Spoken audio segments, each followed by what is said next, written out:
बिस्मिल्लाहिर्रहमानिर्रहीम अस्सलामु अलैकुम वरहमतुल्लाहि वबरकातुहू। मेरा नाम है जी डॉक्टर शुएब जवेद। एक नए सेशन के साथ आपकी खिदमत में हाजिर हैं। आज का जो सेशन है हमारा मस्टाइटिस और नाड़ में क्या फ़र्क है इसके बारे में। सबसे पहले मस्टाइटिस में आ जाए। मस्टाइटिस एक आम इन्फेक्शन है, जानवर को साड़ू हो जाता है। इसमें जानवर का जो हैवाना होता है वो सुरख हो जाता है, सूज जाता है।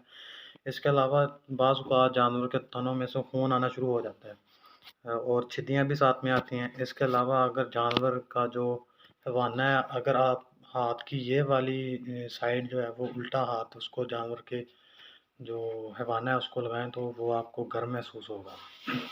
और नाड़ ये होती है कि जो जिस नाली में से दूध होता है उसमें ब्लॉकिंग हो जाती है, तो उसकी वजह से जानवर का जो दूध है वो नीचे नहीं आ पाता।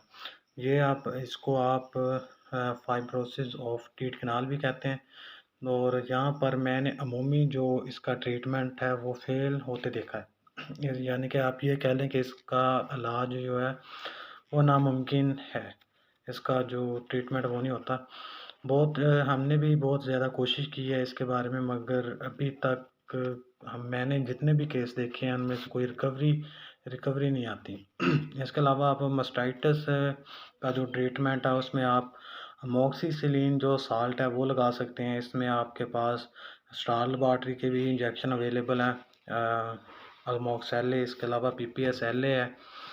आप इसके साथ अगर आप मस्टाइटिस में लगाते हैं इंजेक्शन, तो आप अगर छिद्दियाँ आती हैं उसके अंदर, आप अमोक्सिसिलिन भी लगाएं और साथ में सेरिफ्लॉक्स का इंजेक्शन भी लगाएं ताकि वो जल्द रिकवर हो जाए।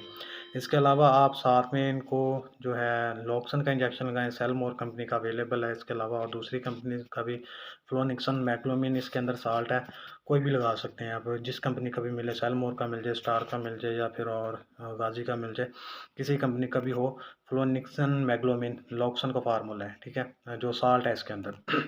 इसके अलावा आप जो सिरप होते हैं मस्टाइटिस के लिए, वो दें। इंशाल्लाह आपका जो मस्टाइटिस का केस है वो इंशाल्लाह कवर हो जाएगा। इसके अलावा जानवर के जो थन जिसमें से छिद्दियाँ आती हैं उसमें एंटीबायोटिक ट्यूबें मिलती हैं, वो चढ़ा दें। और उसको चढ़ा के उसको थोड़ा सा ना दूसरा ना मल दें उसको, थन को अच्छी तरह से, ताकि जो उसके अंदर इन्फेक्शन है वो कवर हो सके।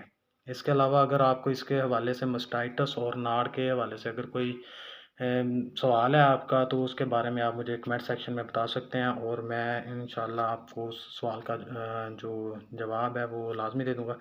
आज तक के लिए इतना ही। दुआओं में याद रखिएगा। 5 वक्त की नमाज़ अदा कीजिएगा। अल्लाह हाफ़िज़।